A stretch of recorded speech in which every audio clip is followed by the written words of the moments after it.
Alhamdulillah ya Rabbil Alamin. Assalatu wassalamu ala Rasulillah wa ala alihi wa sahbihi ajma'in.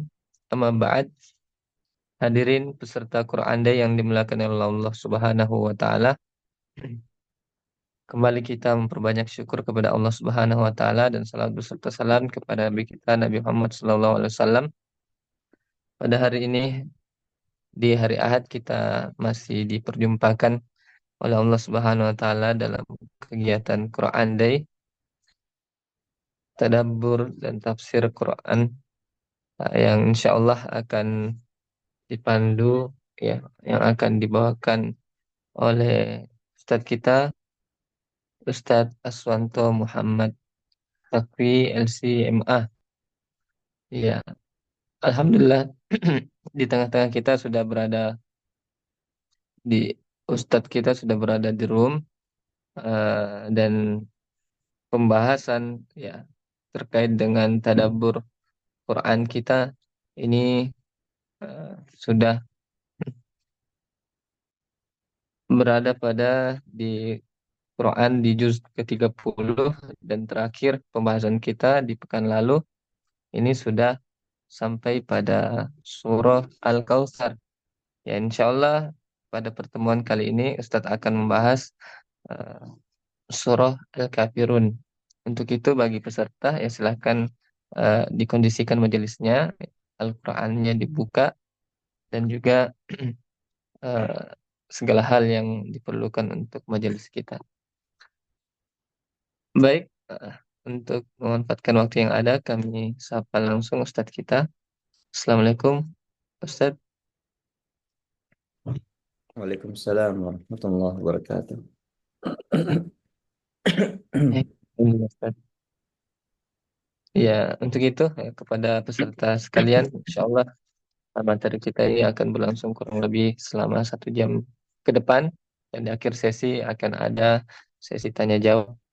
Ya, bagi peserta yang ingin bertanya, baik berkenaan dengan materi kita atau permasalahan umum yang ingin kita konsultasikan.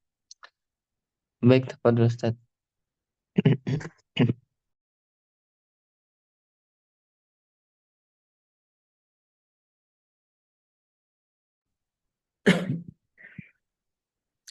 Baik, alhamdulillah wassalatu wassalamu ala Rasulillah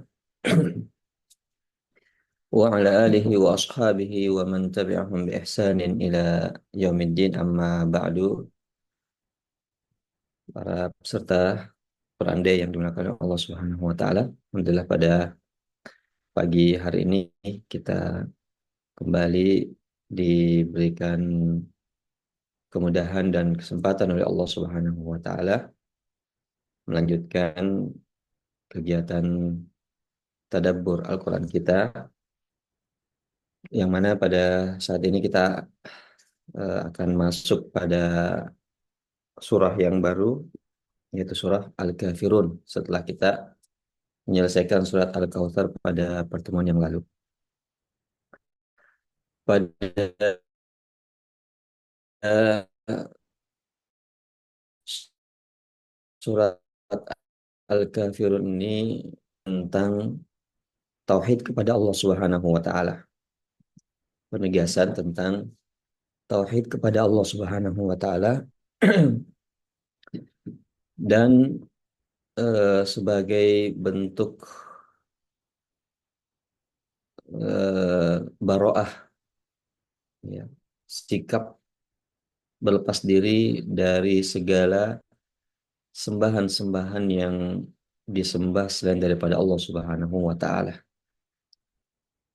Dan juga penegasan tentang jati diri seorang muslim yang bertauhid pada Allah Subhanahu wa taala, menegaskan tentang keteguhannya dan komitmennya untuk terus menjaga tauhidnya dan tidak akan pernah memberikan penghambaan kepada selain Allah Subhanahu wa taala. Menegaskan komitmennya terhadap tauhid kepada Allah Subhanahu wa taala. Surah Al-Kafirun ini disebutkan oleh sebagian ulama mufassirin kita, bagaimana diriwayatkan dari Ibn Abbas dan yang lain, bahwa ada beberapa orang musyrik Quraisy pada saat itu yang datang kepada Rasulullah Shallallahu Alaihi Wasallam untuk menawarkan toleransi kepada beliau. Konsep toleransi yang dipahami dan diinginkan oleh orang-orang musyrik pada saat itu,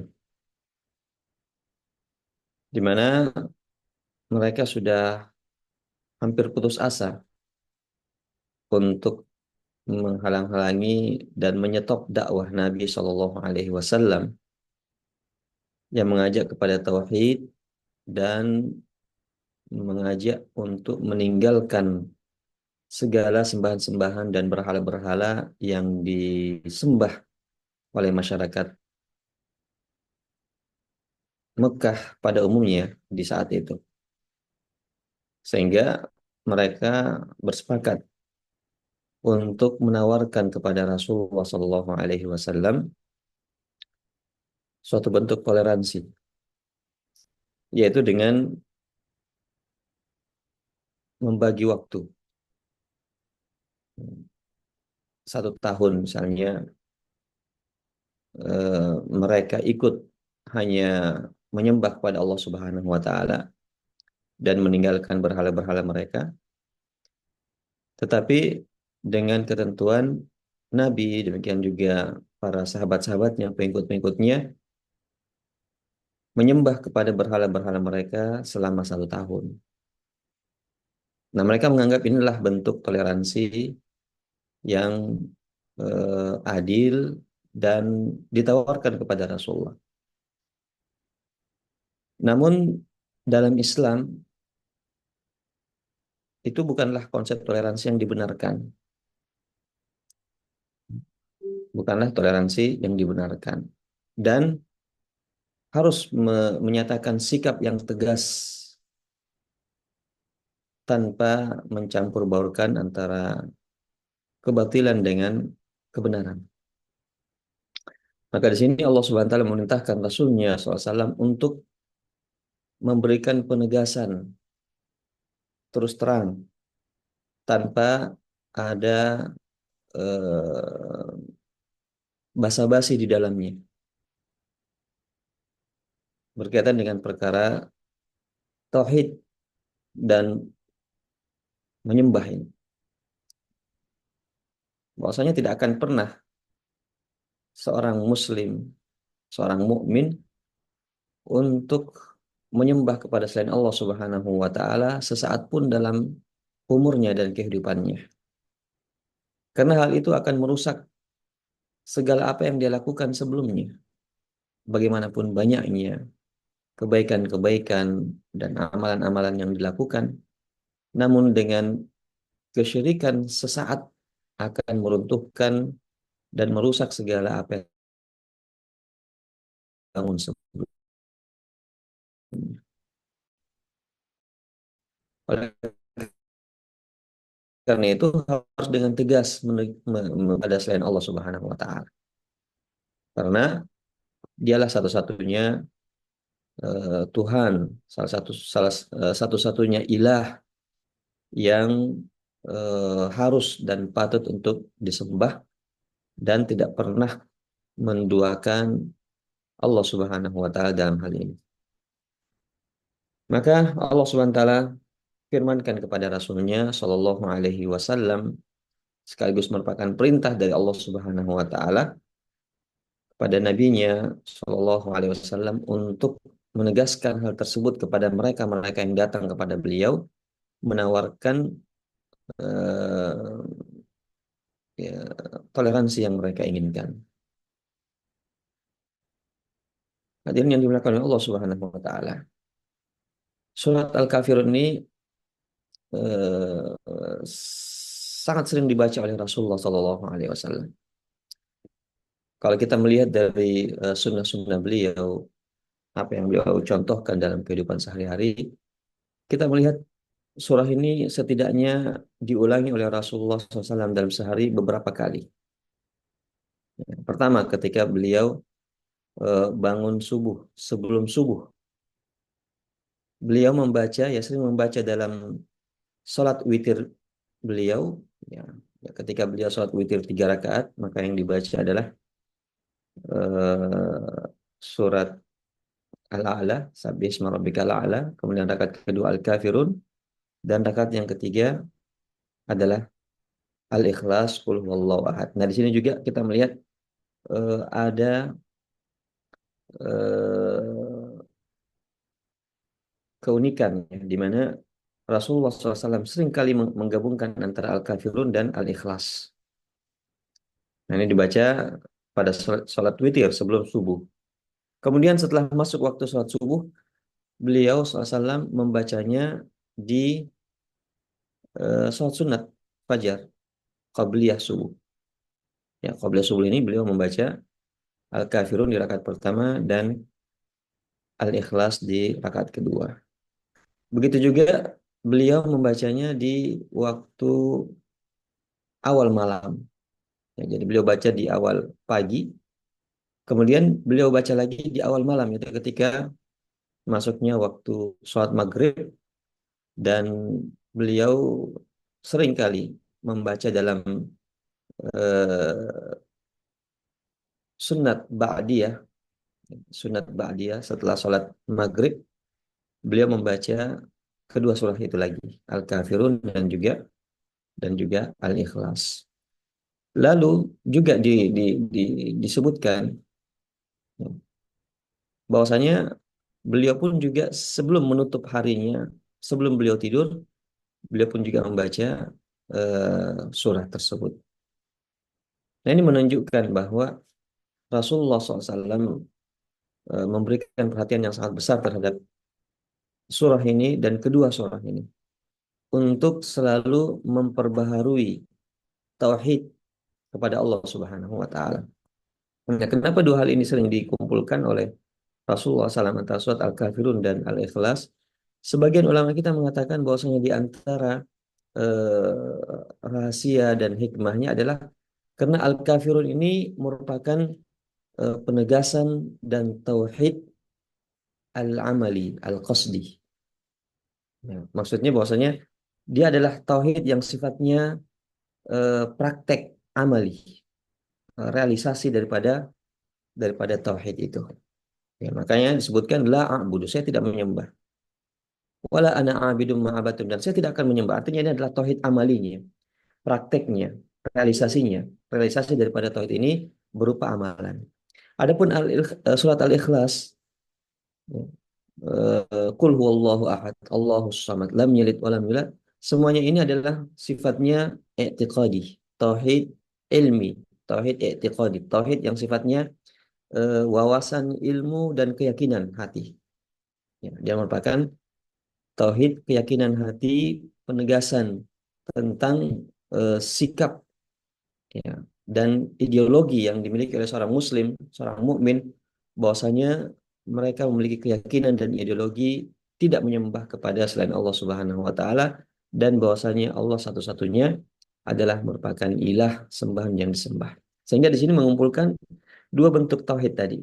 Ya, tauhid yang sifatnya ilmi, keyakinan, dan tauhid amali yang sifatnya amaliyah, bahwasanya dalam pengamalan tidak hanya sekedar wawasan saja, tidak hanya sekedar ilmu saja, keyakinan, tetapi juga dalam prakteknya tidak akan pernah melakukan kesyirikan kepada selain Allah Subhanahu wa taala. Di awal surah ini Allah Subhanahu wa taala berfirman, "Qul," katakanlah, dan khitab atau penyampaian ini ditujukan kepada Rasulullah SAW, dan kaidahnya bahwasanya segala khitab, segala penyampaian disampaikan kepada Allah Subhanahu wa taala, maka ini juga secara otomatis berlaku kepada seluruh umatnya, kepada seluruh umatnya. Qul ya ayyuhal kafirun, katakanlah wahai Rasulullah dan juga umat Rasulullah. Ya ayyuhal kafirun, wahai orang-orang kafir. wahai orang-orang kafir. Nah, di sini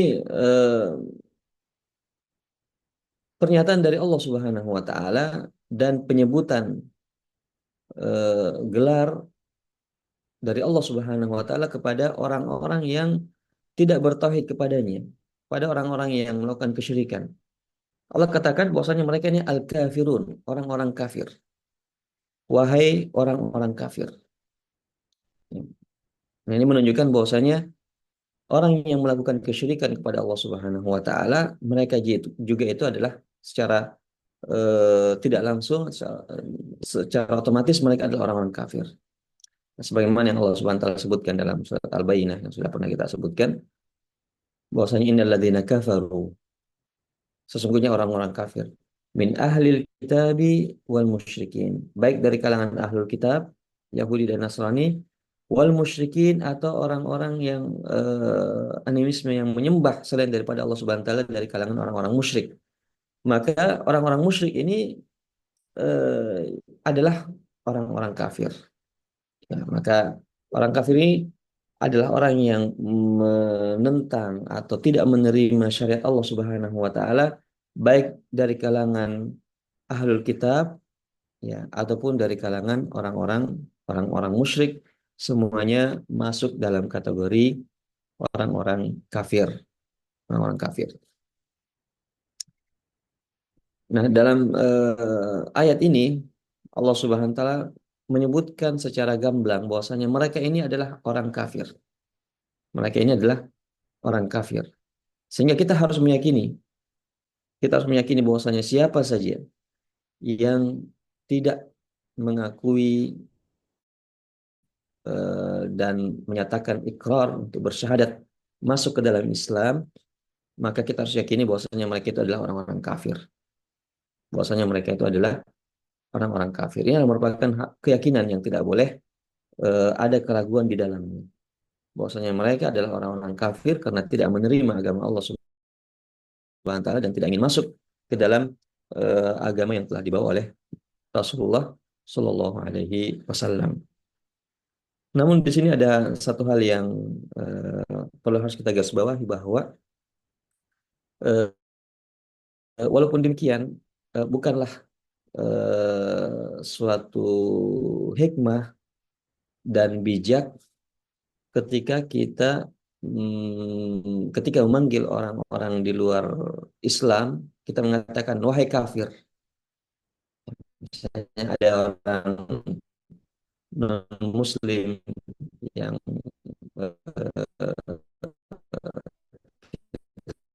bertemu dengannya, apakah tetangga atau orang, bukanlah sebuah hikmah, karena hal ini bisa menimbulkan fitnah, bisa menimbulkan kegaduhan, sebab mereka-mereka ini, ya khususnya ahlul kitab dari kalangan Yahudi dan Nasrani, mereka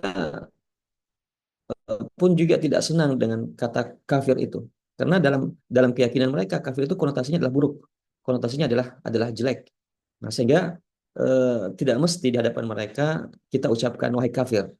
Nah, sebab ini bisa saja menimbulkan kegaduhan, bisa menimbulkan kekacauan, dan bisa jadi ini menjadi penyebab mereka lari dan tidak senang dengan Islam, dan menganggap bahwasanya orang-orang Muslim ini adalah orang-orang yang kasar, orang yang tidak beretika, dan suka mencela, ya, dan memberikan gelar orang lain dengan gelar-gelar yang tidak pantas. Namun sebagai suatu keyakinan kita harus yakini itu. Ya. Sebagai suatu keyakinan, maka kita harus yakini hal tersebut. Ya. Walaupun tidak mesti kita harus menyampaikan hal itu kepada mereka sebagai sebuah panggilan. Karena kita melihat tadi mafsadatnya, mudaratnya jauh lebih besar daripada maslahatnya. Yang terpenting bahwasanya kita harus meyakini bahwasanya mereka adalah orang-orang yang kafir, yang terancam dengan azab Allah Subhanahu wa taala. Qul ya ayyuhal kafirun. Katakanlah kepada mereka, kepada orang-orang kafir ini, la a'budu ma ta'budun. Aku tidak menyembah apa yang kalian sembah. Ya. La, saya tidak menyembah, a'budu ma ta'budun, apa yang kalian sembah. Nah, kalau kita kembali kepada tata bahasa Arab dari dari makna bahasa Arab itu dari segi nahwunya dan juga dari segi balaghahnya, bahwasanya kata la ini menunjukkan negasi atau apa penafian terhadap apa yang akan datang sekarang dan yang akan datang. Ini katakan fi'il mudhari. Fi'il mudhari itu adalah kata kerja yang sedang berlangsung dan yang akan datang. Maka kita menyatakan la a'budu, saat ini saya tidak menyembah, dan juga dia akan datang di saat yang akan datang saya tidak akan menyembah. Hari ini, besok, lusa, dan seterusnya la a'budu, saya tidak akan menyembah. Ya, saya tidak akan menyembah ma ta'budun, apa yang kalian sembah. Nah, jadi sini pertama pertama kita melihat bahwasanya pernyataan kepada mereka-mereka untuk menyampaikan pada mereka dengan tegas tanpa basa-basi ideologi kita bahwasanya la a'budu, saya tidak akan menyembah baik hari ini, saat sekarang ini, detik ini, besok, lusa, dan seterusnya saya tidak akan menyembah ma ta'budun, apa yang kalian sembah. Kembali kalau dalam segi bahasa, kata ma di sini, ya, ma di sini artinya apa, yang mencakup segala apa saja, baik dia benda mati, benda hidup, hal yang fisik yang nampak, atau dia adalah abstrak atau gaib, apa saja, apa saja, mencakup apa saja selain daripada Allah. Karena kata ma di sini adalah kata yang umum, mencakup apa saja. Ma ta'budun, apa yang kalian sembah, ya, apa yang kalian sembah saat ini dan yang akan datang. Ya, aku tidak akan mengikuti hal tersebut. Aku tidak akan menyembah apa yang kalian sembah saat ini dan yang akan datang. Ya. Jadi baik dia itu adalah benda hidup, apakah itu misalnya manusia, ya. Sebagaimana sebagian agama mempertuhankan manusia, mempertuhankan pimpinan pemimpinnya, rajanya, ya, atau nabinya, mereka pertuhankan, atau mempertuhankan makhluk-makhluk yang lain, baik dari kalangan makhluk gaib, jin, malaikat. Karena sebagian menyembah dan mempertuhankan makhluk-makhluk gaib, ya.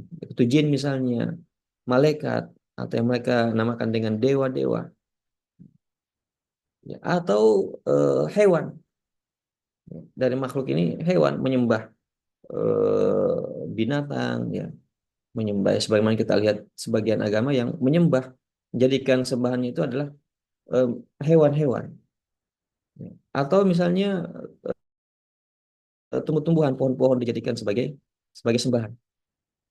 Didatangi pohon-pohon yang keramat, kemudian diberikan sesajen, ya. Atau kepada makhluk tidak hidup, ya, atau benda mati, ya, batu ya misalnya, laut, sungai, ya, dan tanah dan apa saja yang merupakan benda-benda mati. Bahkan, ya, kita melihat sebagian orang pada zaman sekarang tanpa dia sadari telah menyembah harta. Ada yang sudah sampai seakan-akan menjadi hamba daripada hartanya, hamba daripada tahta dan kedudukannya. Karena hakikatnya adalah penghambaan ini hakikatnya adalah menundukkan diri kepadanya dan tunduk dan patuh padanya.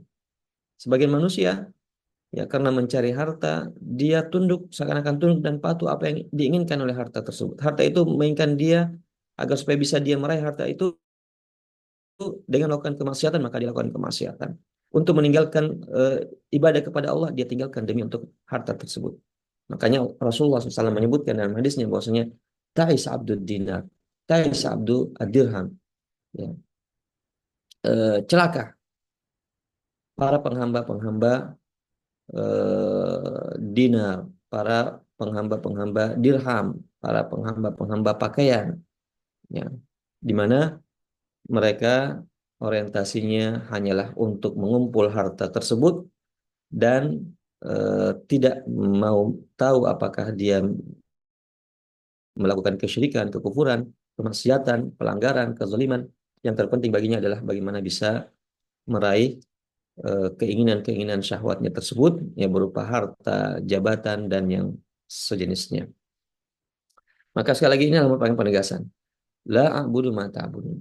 Kemudian wala antum a'biduna ma a'bud. Dan kalian tidak akan menyembah apa yang aku sembah sekarang ini dan yang akan datang. Nah, di sini ayat ini sebenarnya turun kepada Rasulullah SAW untuk menanggapi permintaan orang-orang kafir yang datang kepada Rasulullah, orang-orang musyrik tersebut. Dan di sini Rasulullah menegaskan, wala antum abiduna ma'bud. Kalian tidak akan pernah menyembah apa yang aku sembah. Ya, terkhusus orang-orang tersebut, terkhusus orang-orang yang datang pada Rasulullah ini, orang-orang musyrik ini, mereka ya sampai matinya tidak menyembah pada Allah. Artinya mereka yang datang pada Rasulullah ini sejarah menunjukkan bahwasanya mereka semuanya mati dalam keadaan musyrik. Tidak ada seorang pun di antara mereka yang masuk Islam. Ya, dan ini merupakan di antara mukjizat yang diberikan pada Rasulullah SAW, bahwasanya pernyataan Rasulullah menunjukkan hukum untuk mereka ini sampai akhir hayatnya, bahwasanya antum la wala antum abiduna ma'bud, kalian tidak akan pernah menyembah apa yang aku sembah, sehingga mereka ya, faktanya mati dalam keadaan musyrik dan tidak ada seorang pun di antara mereka ini, rombongan yang datang ini, masuk ke dalam agama Islam. Kemudian Rasulullah SAW menyebutkan wala ana abidum ma abattum, wala ana abidum ma abattum, dan saya tidak akan menyembah apa yang kalian sembah. Nah, kalau kita lihat dari sisi tata bahasanya, kalau dalam ayat yang kedua tadi la a'budu, dengan menggunakan kata kerja yang sementara berlangsung dan yang akan datang, menunjukkan penafian, menunjukkan menunjukkan penafian atau pengingkaran, penegasan bahwasanya saya tidak menyembah sekarang dan juga di waktu yang akan datang. Sekarang dan waktu yang akan datang. Adapun wala ana abidum ma'abattum, ini kata abidun yang secara istilah nahwunya adalah isim fa'il. Isim fa'il ini yang menunjukkan tentang as-sabat. Maksudnya kondisi yang stabil, kondisi yang stabil, baik yang masa lampau ya dan juga yang masa akan datang. Sehingga la wala ana abidum ma, penegasan bahwasanya sebelumnya pun juga saya tidak menyembah. Sebelumnya saya tidak menyembah dan inilah kondisiku yang akan berlangsung terus-menerus. Ya, sehingga kata abidun ini, isim fa'il ini menunjukkan kondisi yang stabil, kondisi yang tetap, yang akan terus berlaku sampai sampai Allah Subhanahu wa taala kehendaki. Jadi ini menunjukkan bahwasanya kondisinya ini berlaku terus-menerus. Ya, kalau kata kerja yang tadi la a'budu, ya, saya tidak menyembah sekarang, ya, ya, atau akan datang, masih ada kemungkinan, masih ada kemungkinan terjadi perubahan, masih ada kemungkinan ya setelah satu tahun, 2 tahun, atau mungkin sekarang ini belum, tapi besok melakukan. Tapi kata wala ana abidun menunjukkan bahwasanya inilah kondisiku seterusnya 24 jam dan seterusnya, tidak akan berubah. Bahwasanya aku dalam keadaan sebagai penyembah, ya. Bahwasanya aku sebagai penyembah Allah dan tidak penyembah apa yang kalian sembah. Ya, saya tidak akan pernah menyembah apa yang kalian kalian sembah. Sehingga di sini mencakup seluruh waktu dan kondisi. Seluruh waktu bahwasanya pada masa lalu aku tidak menyembah sembahan kalian, sekarang pun saya tidak akan menyembah, dan masa yang akan datang saya tidak akan menyembah, dan seterusnya. Ya, selama-lamanya saya tidak akan menyembah apa yang kalian sembah sekarang ini dan yang akan datang.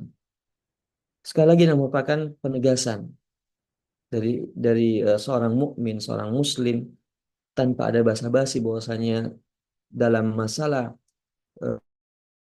penghambaan kepada Allah Subhanahu wa taala, masalah ibadah, masalah tauhid adalah perkara yang tidak ada basa-basi dalamnya, tidak ada toleransi di dalamnya, tidak ada toleransi yang mereka pahami, ya, konsep toleransi yang mereka pahami adalah hari ini menyembah, besok ikut kepada sembahan mereka. Ini tidak berlaku. Penegasan bahwasanya tidak ada basa-basi dalam hal ini, tidak akan pernah, ya, seorang muslim menyembah kepada selain Allah Subhanahu wa taala. Wala antum a'buduna ma'abud. Dan kalian tidak akan pernah menyembah apa yang kau sembah. Ini adalah penegasan kembali. Merupakan kembali penegasan bahwasanya kalian, ya, tidak akan pernah menyembah apa yang aku sembah, disebabkan karena kekufuran kalian. Nah, ini adalah sebagai ancaman, bahwa seorang yang ngotot terus menyembah kepada selain Allah Subhanahu wa taala, dikhawatirkan Allah Subhanahu wa taala mengunci hatinya sehingga tidak bisa lagi menerima hidayah dan menerima Islam ini sebagai agamanya, sehingga mati dalam keadaan kufur. Dan orang-orang yang mati dalam keadaan kufur ini telah dinyatakan oleh Allah Subhanahu wa taala bahwasanya mereka khalidina fiha, yang mereka kekal di dalam neraka. Innalladzina kafaru min ahli kitab wal musyrikin fi nari jahannam khalidina fiha. Orang kafir ini baik dari kalangan ahlul kitab, dari kalangan kaum musyrikin, mereka tempatnya dalam neraka khalidina fiha, kekal di dalam neraka, waliyadzubillah. Lalu kemudian Allah Subhanahu wa taala menutup ayat ini dengan menegaskan kembali, lakum dinukum waliyadin. Bagi kalian agama kalian, aku tidak akan pernah menyembah dan mengikuti keyakinan-keyakinan dan agama kalian, waliyadin, dan kami pun juga, saya pun juga punya agama yang di situ saya akan komitmen, akan terus mentauhidkan Allah Subhanahu wa taala dan tidak akan pernah melakukan kesyirikan kepadanya. Maka ini adalah merupakan penegasan dari seorang mukmin, menegaskan jati dirinya, menegaskan tentang sikapnya, bahwasanya dalam hal peribadatan ini tidak ada kata basa-basi, ya, tidak akan pernah mundur satu senti pun dari keyakinan tersebut, bahwasanya inilah yang menjadi ideologiku dan apa yang aku lakukan sekarang hingga Allah Subhanahu wa taala mencabut nyawaku sebagai seorang seorang mukmin. Ikhwan dan akhwat yang dimuliakan oleh Allah Subhanahu wa taala. Maka di sini juga menunjukkan pentingnya seorang mukmin ini berterus terang, dan tidak ya, seakan-akan bias dalam hal ini. Harus tegas, harus menyatakan secara tegas, ya, tentang keyakinannya bahwa dia adalah seorang muslim dan dia harus berbangga dengan keislamannya, dan tidak, ya, abu-abu dalam perkara ini. Harus tegas. Dan ini yang diajarkan oleh Allah Subhanahu wa taala, terkhusus dalam masalah perkara-perkara kesyirikan. Maka kita tidak boleh ragu-ragu dan jangan pernah merasa tidak tegas, ya, dalam perkara ini. Dan ucapkan secara penuh yakin bahwasanya saya tidak akan pernah melakukan perbuatan-perbuatan kesyirikan. Saya tidak akan pernah melakukan perbuatan-perbuatan kekufuran. Dan ketika dia, ya, misalnya melihat hal tersebut, harus menegaskan bahwasanya ini adalah kekufuran, ini adalah kesyirikan, dan ini adalah merupakan kemungkaran yang sangat besar, yang bagaimana disebutkan oleh Allah Subhanahu wa taala, inna syirka la dzulmun azim, bahwasanya kesyirikan ini adalah merupakan kezaliman yang paling besar. Nah, dari sini juga kita bisa mengambil pelajaran pentingnya seorang mukmin ini betul-betul jelas dalam masalah syariat, jelas dalam masalah hukum. Yang hak katakan sebagai hak, dan yang batil katakan sebagai batil. Yang tauhid katakan inilah tauhid, dan kesyirikan tegaskan bahwasanya merupakan kesyirikan, yang walaupun, ya, seorang mukmin dalam dakwahnya tersebut tetap bijak, ya, tidak melakukan eh, tindakan-tindakan yang bisa merugikan dirinya dan juga agamanya, yang tidak melakukan dakwah secara eh, keras atau secara kasar atau menggunakan eh, kekerasan, tapi sampaikan hal tersebut dengan hikmat, namun tetap tegas, ya, namun tetap tegas dan tidak ragu-ragu, ya tidak abu-abu dalam perkara ini, khususnya perkara tauhid dan syirik. Wallahu taala yang bisa kita tadaburi pada kesempatan kali ini.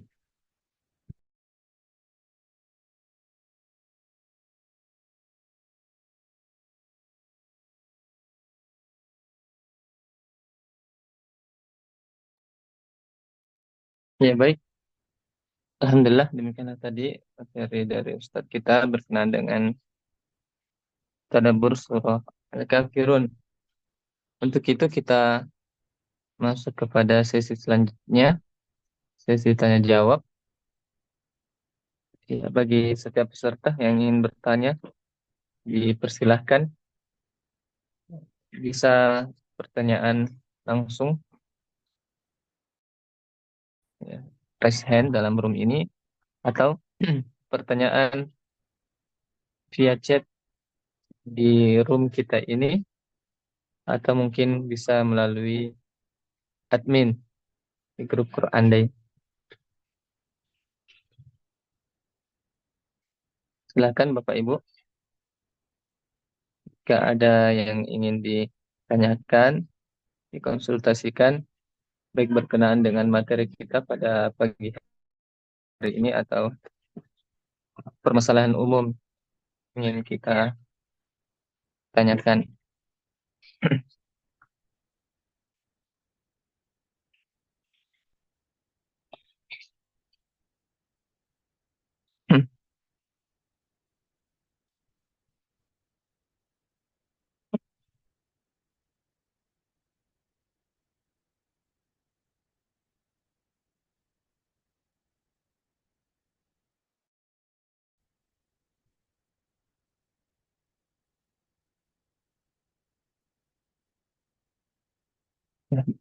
Baik, ini ada pertanyaan masuk Ustaz. Datangnya dari Bapak Munawir Abu Faruk. Abu Faruk. Bismillah, Afwan bertanya Ustaz, bagaimana dengan orang yang mencari kesamaan dalil Al-Quran dan kitab agama lain? Ini atas nama toleransi. Ya, seperti apa ini Ustaz? Baik. Alhamdulillah wassalatu wassalamu ala Rasulillah wa ala alihi wa sahbihi wa man tabi'a amma ba'du. Kita sebagai seorang muslim mukmin meyakini bahwasanya inna ad-dina 'indallahi Islam. Bahwasanya agama yang diridhoi, diterima oleh Allah Subhanahu wa taala adalah Islam. Maka wa may yabtaghi ghairal islami dinan fala yuqbal min. Siapa saja yang mencari agama selain daripada Islam ini maka tidak akan pernah diterima. Ini ideologi kita, keyakinan kita, akidah kita. Bahwasanya Islam adalah agama yang diridhoi oleh Allah Subhanahu wa taala dan satu-satunya agama yang diterima oleh Allah Subhanahu wa taala. Kemudian yang kedua yang harus kita yakini adalah apa yang Allah Subhanahu wa taala firmankan. Al-yaum akmaltu lakum dinakum wa atmamtu 'alaikum ni'mati wa raditu lakum Islam madina. Pada hari ini telah kusempurnakan bagi kalian agama kalian dan telah kusempurnakan bagi kalian nikmat-nikmatku kepada kalian dan aku ridho Islam ini adalah sebagai agama kalian. Jadi ini yang kedua, keyakinan yang kedua kita adalah bahwasanya Islam ini telah sempurna. Bahwasanya Islam ini telah sempurna, tidak ada kekurangan dan kesalahan di dalamnya sedikit pun. Kemudian keyakinan yang berikutnya adalah bahwa kita yakini eh, bahwa kitab-kitab Allah Subhanahu wa taala telah menurunkan kitab-kitab sucinya kepada nabi-nabinya. Ya, misalnya kepada Nabi Musa misalnya Allah Subhanahu wa taala telah memberikan kepadanya Taurat. Ya. kemudian kepada Nabi Isa misalnya Injil, kemudian kepada Nabi Daud Allah Subhanahu wa taala telah memberikan Zabur, dan kepada nabi-nabi yang lainnya, rasul-rasul yang lainnya telah diwahyukan pada mereka kitab-kitab suci, walaupun sebagiannya Allah Subhanahu wa taala belum menginformasikan pada kita nama-nama daripada kitab-kitab suci tersebut. Ini keyakinan kita. Namun yang harus digarisbawahi dalam keyakinan yang ketiga ini bahwa eh, para pengikut-pengikut Nabi mereka sebelum Nabi Muhammad SAW, mereka telah mengotak-atik dan mengubah-ubah kitab suci mereka. Sebagaimana yang telah Allah Subhanahu wa taala firmankan di dalam Al-Qur'an bahwasanya harrifunal kalima an mawadhi'ihi.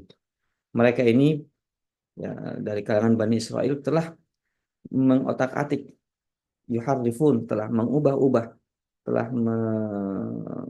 ya, mengganti al-kalima an mawadhi'ihi, ya, kalimat-kalimat Allah Subhanahu wa taala dari tempatnya. Artinya mereka telah mengubah, mereka telah menghapus, mereka telah memasukkan hal-hal yang baru yang bukan firman dan wahyu dari Allah Subhanahu wa taala. Dan itulah yang mereka lakukan, menyelewengkan kitab-kitab suci. Sehingga kitab-kitab suci Taurat, Injil, ya, ini tidak bisa lagi kita pastikan keabsahannya, keotentiknya, karena telah banyak terjadi perubahan. Sehingga kitab suci yang ada yang berada di tangan Yahudi ataupun Nasrani tidak boleh kita katakan lagi bahwasanya itulah Injil, tidak boleh kita mengatakan itulah Taurat, karena telah terdapat perubahan di dalamnya, sudah menjadi buatan ya para pemeluk agama tersebut, bukan lagi firman-firman yang datang dari Allah Subhanahu wa taala, tapi sudah mereka otak-atik dan mereka sudah mengubahnya. Ya, sebagaimana kalau misalnya ada suatu buku, ya, kita analogikan, ada suatu buku misalnya yang dikarang oleh seorang penulis.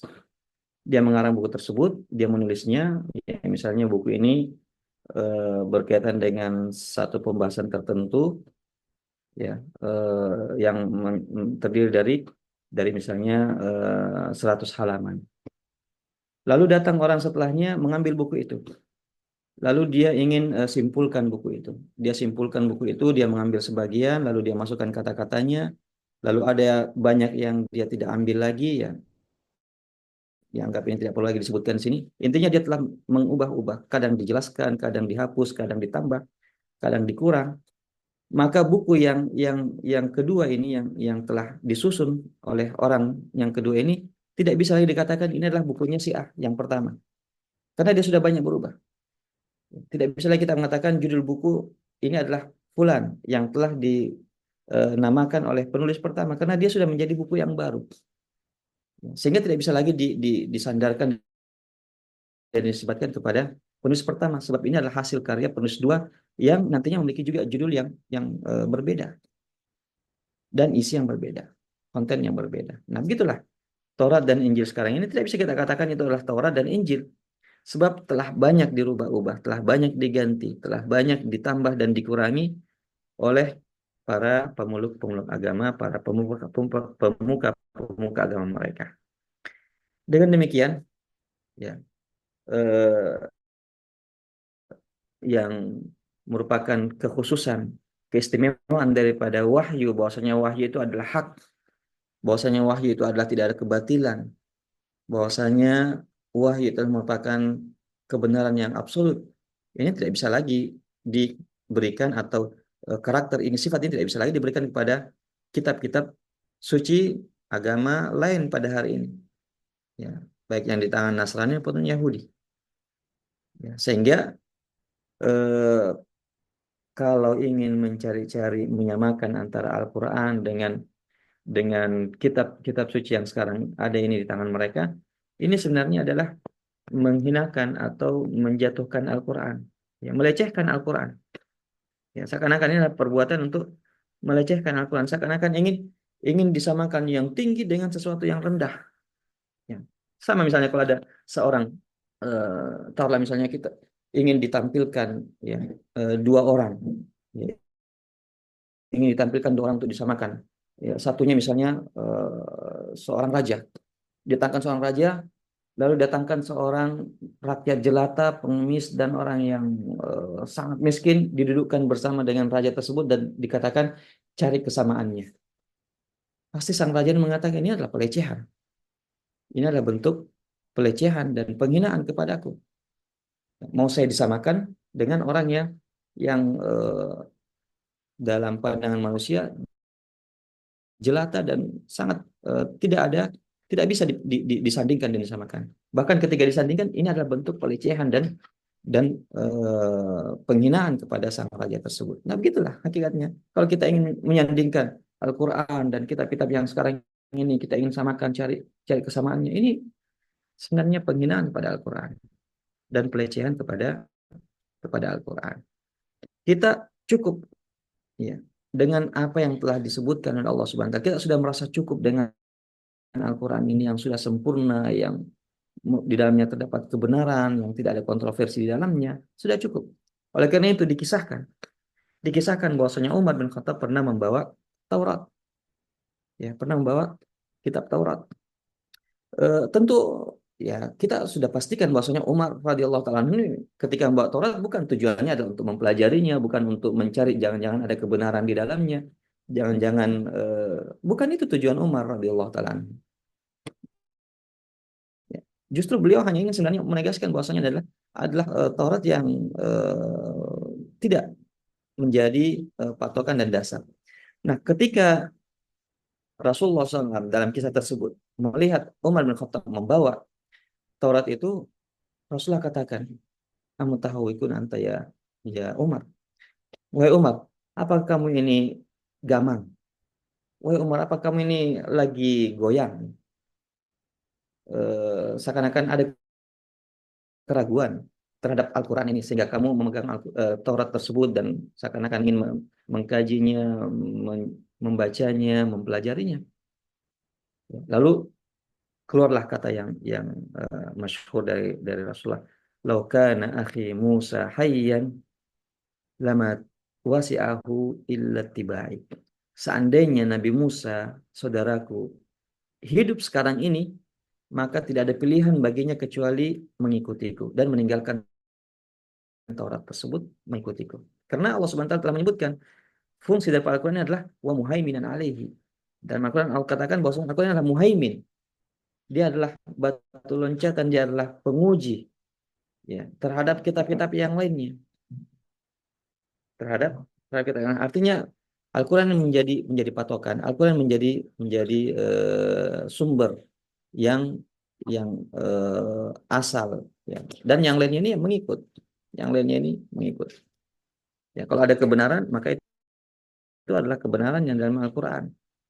Ya. Dan kalau bertentangan maka itu menunjukkan kebatilan dan kekeliruan kitab-kitab tersebut. Oleh karena itu, kalau eh, tujuannya ya menyanding-nyandingkan untuk mencari kesamaan-kesamaannya maka ini tidak pantas.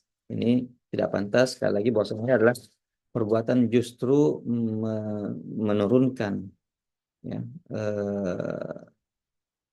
apa tingkat daripada Al-Quran, kedudukan daripada Al-Quran. Bahkan bisa jadi adalah bentuk pelecehan dan penghinaan tanpa disadari terhadap Al-Quran tersebut. Kita merasa cukup apa yang terdapat dalam Al-Quran.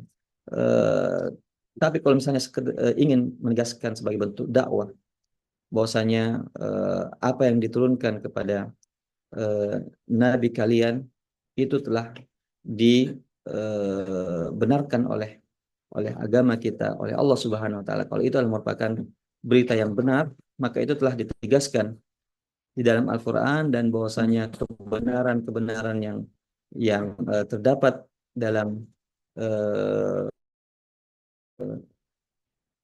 kitab-kitab mereka karena bisa jadi masih ada tersisa, bisa jadi masih ada tersisa dari peninggalan-peninggalan para nabi tersebut, pesan-pesan para nabi tersebut pada umatnya yang tersisa pada hari ini. Nah, itulah yang kita katakan bahwa Al-Quran ini sebagai penguji.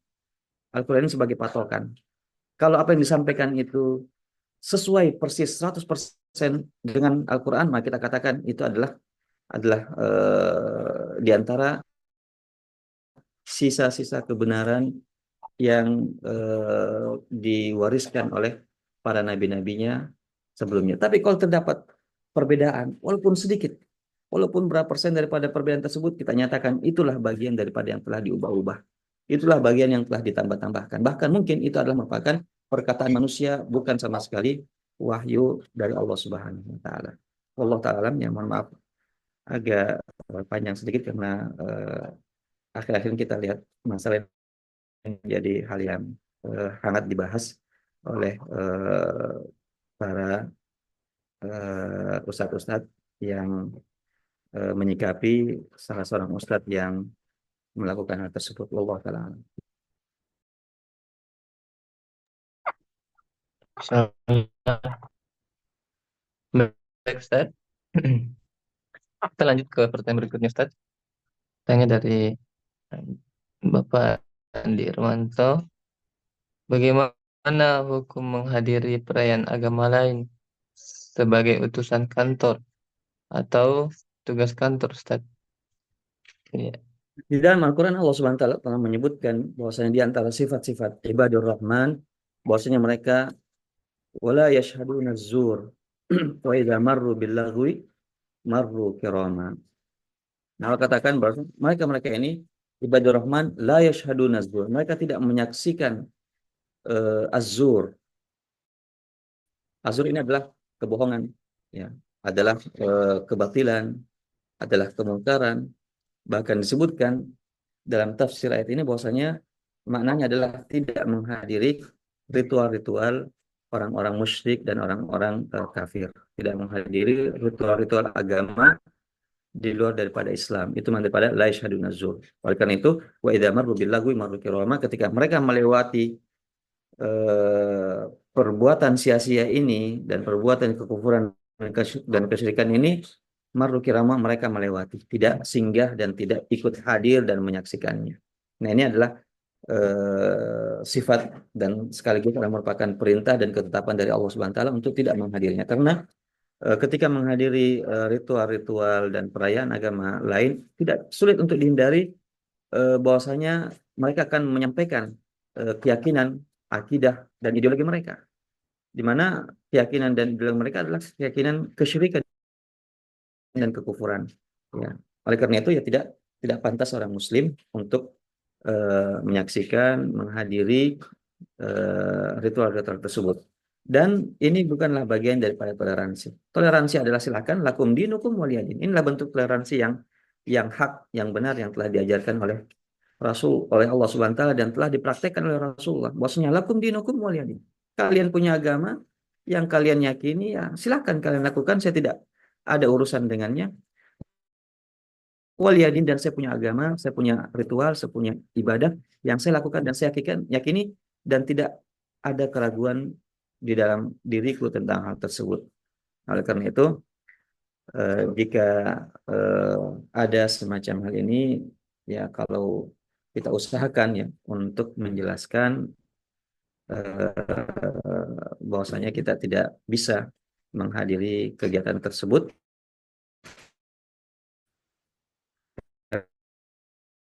karena ya tidak sesuai dengan kita berusaha untuk memberikan alasan-alasan menghindar untuk bisa hadir dalam kegiatan tersebut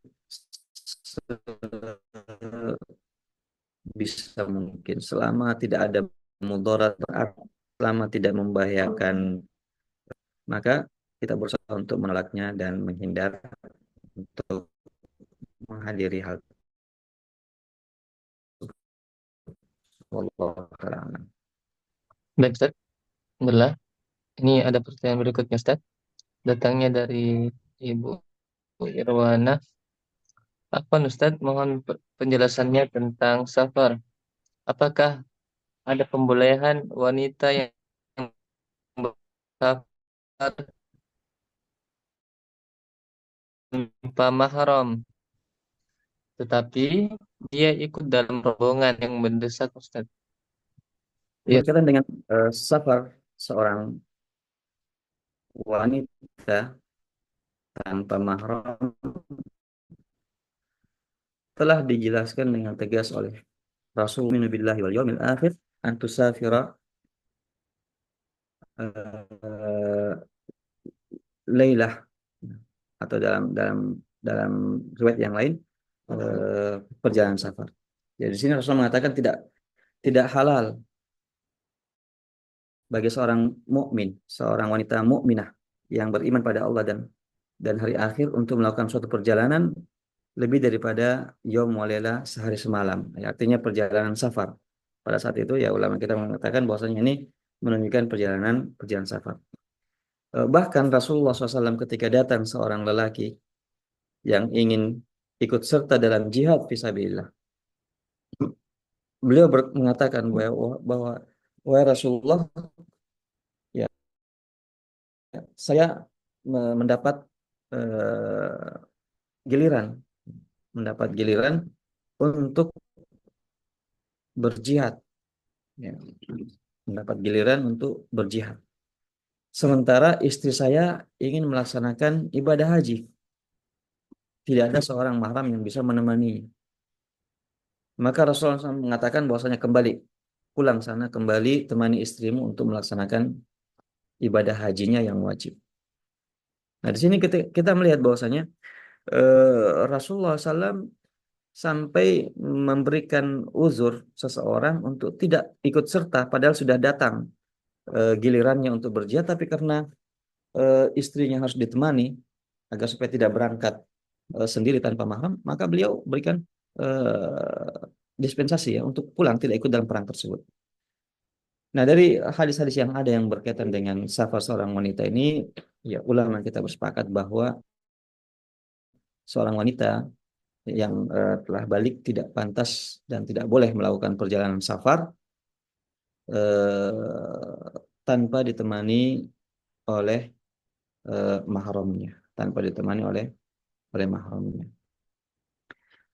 Sebagian ulama kita berselisih dalam satu satu masalah berkaitan dengan masalah ini, yaitu masalah wanita muslimah yang telah balik dan telah wajib baginya berhaji, ya, telah wajib baginya berhaji sudah terpenuhi kemampuan finansialnya dan juga kemampuan fisiknya. Nah, apakah dia boleh berangkat melaksanakan ibadah haji tanpa ditemani oleh mahram atau tidak? Maka sebagian fuqaha kita, sebagian ulama kita, ya, khususnya dalam mazhab Syafi'i mengatakan boleh dia melakukan perjalanan haji tersebut dengan catatan ditemani atau bersama dengan wanita-wanita mukminah yang terpercaya dan aman daripada fitnah. Jadi di sini ada dua hal yang di kategori diberikan catatan. Pertama adalah safarnya tidak sendiri, tapi bersama dengan wanita-wanita muslimah yang lain. Apakah wanita-wanita itu bersama dengan mahramnya? Ya, intinya dia bersama dengan wanita-wanita yang beriman. Kemudian yang kedua adalah aman daripada fitnah, aman daripada hal-hal yang tidak diinginkan terjadi di perjalanan.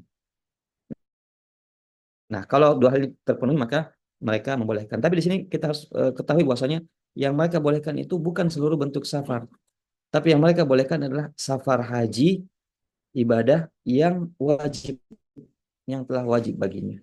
Ya, seperti tadi ya, ibadah haji yang sudah wajib baginya.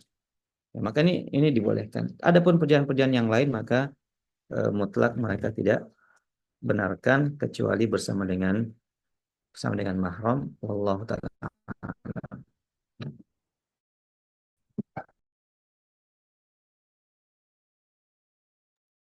Oke, baik, Alhamdulillah.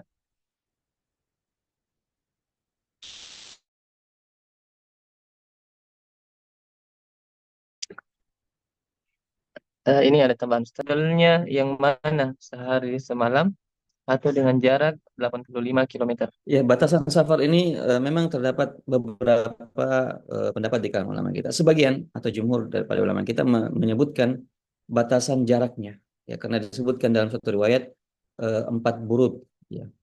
Eh, jadi ada yang menyebutkan tentang jarak-jarak yang telah disebutkan dalam hadis. Lalu mereka berkesimpulan setelah mengkonversi apa ukuran-ukuran tersebut dengan ukuran sekarang, ya mereka berkesimpulan bahwasanya jaraknya itu kurang lebih 85 kilometer. Ada yang menyebutkan sampai 95 kilometer. Artinya ini adalah merupakan jarak pendekatan. Jarak pendekatan bahwasanya ketika sudah melampaui 85 kilometer maka ini atau ketika jarak perjalanan tujuannya itu sudah melampaui 85 kilometer maka dia sudah dikategorikan safar. Adapun kurang daripada itu perjalanan hanya 40 kilo, perjalanannya 50 kilo misalnya maka itu belum dikategorikan sebagai perjalanan safar. Adapun perjalanan sehari semalam ini adalah pendekatan pada zaman dahulu di mana perjalanan pada zaman dahulu terkadang menggunakan onta dan onta ini ya jalannya lambat dan mungkin banyak istirahatnya sehingga perjalanan sehari semalam itu baru menembus ya sampai misalnya 80-90 kilometer pada saat itu. Nah, sehingga perjalanan sehari semalam ini maksudnya adalah perjalanan safar. Bukan berarti bahwasanya kalau kurang dari itu tidak mengapa atau tidak dikategorikan safar. Ya, tidak. Tetapi pada masa itu ya Rasul mengatakan tidak boleh melakukan perjalanan sehari semalam. Kemudian dalam hadis yang lain menyebutkan tentang jarak menunjukkan bahwasanya patokannya adalah jarak baik itu adalah sehari semalam atau kurang daripada sehari semalam. Allah taala alam.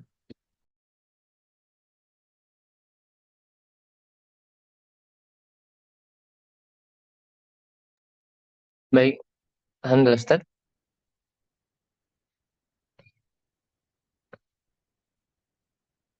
Iya, alhamdulillah pertanyaan sudah kami bacakan dan sepertinya sudah tidak ada ini Ustaz. Baik, para peserta Quran Day yang dimuliakan oleh Allah Subhanahu wa taala, ya, sebelum kita berikan kesempatan bagi Ustadz kita untuk memberikan closing statement kepada kita terkait dengan kegiatan kita pada pagi hari ini, kami dari panitia ya dari Yayasan Jaziratul Quran Indonesia mengajak pada peserta untuk kita bisa terlibat dalam membantu pesantren gratis Darul Quran Wal Hadith yang dikelola oleh Yayasan Jazratul Quran Indonesia ini untuk memenuhi ya, kebutuhan operasional santri-santri kita yang total kebutuhan operasional yang dibutuhkan ini mencapai di angka 27.560.000 rupiah per bulannya. Maka bagi peserta Quran Day yang ingin berpartisipasi dalam hal untuk kemudian menunjang keberlangsungan pembinaan eh, anak-anak kita di pondok ini, ya, dipersilahkan untuk kita beramal soleh sesuai dengan kemampuan kita. Jadi di lanjutan ini ada beberapa peluang amal soleh yang kemudian kita galakan untuk memaksimalkan kebutuhan-kebutuhan ini. Baik itu terlibat sebagai donatur tetap atau eh, terlibat sebagai donatur dalam gerakan Infiru, infak rutin 10.000 per bulannya, atau donatur eh, yang kita sendiri memilih beberapa besaran nominal per bulannya yang kita kita sedekahkan. Atau bahkan bagi yang dekat dengan daerah pondok kita yang ada di Moncongloe perbatasan dengan daerah Makassar ini kita biasa bagikan kaleng sedekah subuh untuk kemudian kita bisa bersedekah di setiap subuhnya. Ini merupakan wasilah kita untuk lebih eh, mengembangkan. Adapun bagi peserta yang ingin berdonasi dipersilahkan memanfaatkan setiap peluang amal yang ada di hadapan kita, karena waktu kita tidak akan terulang, melainkan apa yang kemudian kita maksimalkan pada hari ini insya Allah menjadi catatan pemberat di sisi Allah Subhanahu wa taala. Dan bagi Bapak Ibu yang belum bergabung di grup Quran Day, ini di chat room ini sudah ada link dibagikan, dan juga link dokumentasi atau aktivitas santri kita di Pondok Pesantren Gratis Darul Quran Wal Hadith. Baik, eh, kepada peserta yang dimuliakan oleh Allah Subhanahu wa taala, terakhir kami berikan kesempatan kepada Ustadz kita untuk memberikan closing statement-nya bagi kita agar kita bisa lebih bersemangat lagi dalam menjalani aktivitas kita dan bertemu di pertemuan di pekan depannya insya Allah. Saudara Ustaz.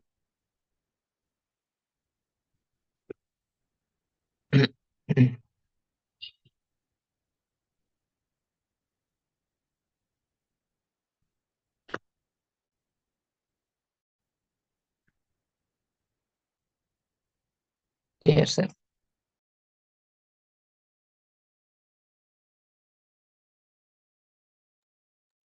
Silahkan Ustaz.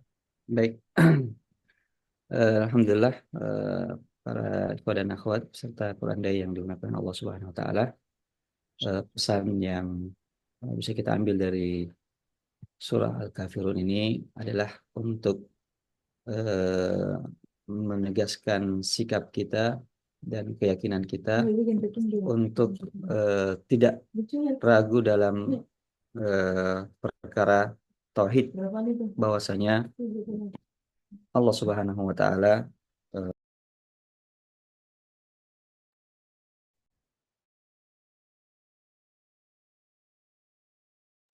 ya, menyebutkan tentang akidah tauhid ini. Nah, sehingga ya kita dalam kehidupan sehari-hari kita harus meyakini tentang kebenaran itu dan mengungkapkannya, dan berkaitan dengan kemungkaran-kemungkaran dan khususnya berkaitan dengan kekufuran dan kesyirikan, kita harus tegas menolaknya dan tidak menyetujuinya. Nah, ini adalah sikap yang harus kita ambil, yang mana dalam hal ini kita tidak mencampur baurkan antara kebenaran dan kebatilan. Katakanlah kebenaran sebagai suatu kebenaran dan kemungkaran, kebatilan sebagai kebatilan, tanpa mencampur adukkan kedua hal tersebut. Allah Ta'ala.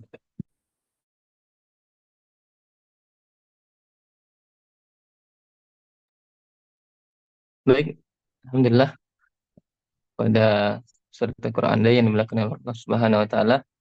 Demikianlah kajian Quran Day kita pada pagi hari ini pada Ustadz kita, Ustadz Haji Aswanto Muhammad Taqwi LCMA, yang telah memberikan ilmunya kepada kita. Semoga Allah Subhanahu wa taala senantiasa menjaga beliau dan senantiasa mudahkan segala urusannya.